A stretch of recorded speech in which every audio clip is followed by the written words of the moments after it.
name's Luke Cranford, and I'm with Joel Boyett and Mason Scott, and we're going to talk about the process of casting a propeller. All right, this is Mason Scott, and here are just a couple examples of the type of propellers we're talking about. These are the type of propellers that are generally found on very large ships like cargo vessels or oil tankers that cross the major oceans back and forth. As far as the design of a cargo ship propeller, they have to be cast in one solid piece. They can't be multiple smaller pieces. And the reason for this is that any small crack or crevice in the part will greatly decrease its efficiency, like fuel efficiency, how it cuts through the water. They also have to be lightweight for as much force as they're put under. And they have to be incredibly durable because the lifetime of these propellers, they're expected to travel over 1.4 million miles. As far as the composition of the alloy used in propellers, it's generally a bronze or a brass alloy consisting mostly of copper. Some other metals that they add in there are aluminum, nickel, iron, zinc, and a couple other minor metals. The reason they choose these metals for the alloy is because it creates an incredibly durable alloy. As we mentioned, these things are expected to have an incredibly long lifespan. And also they need to cast the mold, cast it into the mold in one solid piece, as we mentioned. So that's why they chose these metals. The foundry required to melt these metals needs to reach a temperature in excess of 1800 degrees Fahrenheit.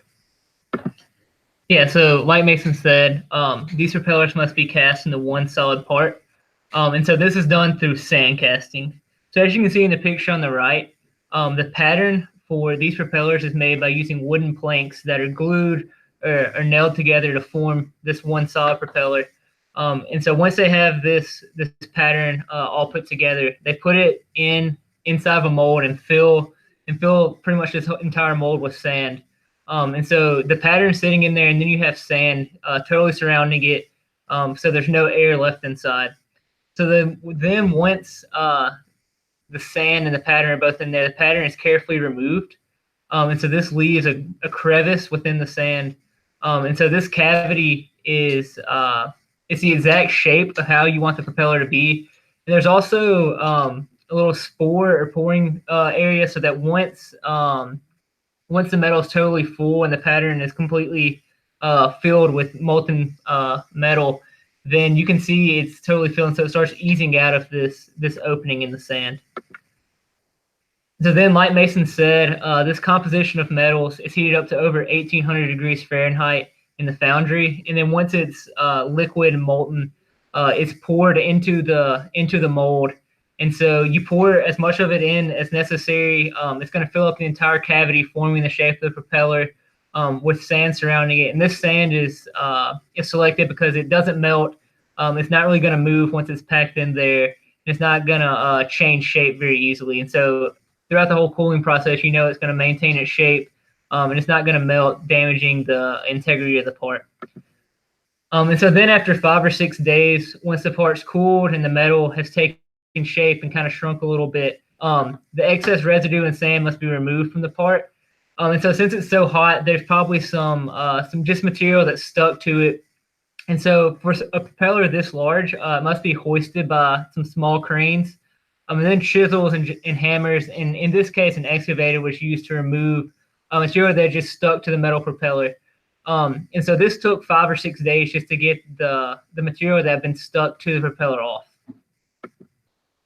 This is Joel. So as Mason was saying, it needs to be casted into one piece. So with this, you can imagine how hard it is to get it out of the molding and get all the stuff off of it and get it really smooth. Because so these propellers, they have to be extremely smooth, so the efficiency is up. Any little bump or any crack or anything like that will make the efficiency go down drastically. So as you can see in this picture, an automated little Dremel goes through and kind of gets it as smooth as it can up and down every part of the propeller. With this, it ensures that it'll go through the water very easily and very smooth. Because as Mason was saying earlier, that these things have to go through like 14.5 million miles or something. So these things, propellers, they need to be changed about every 25 years. Oh my God. You gotta stop laughing, man.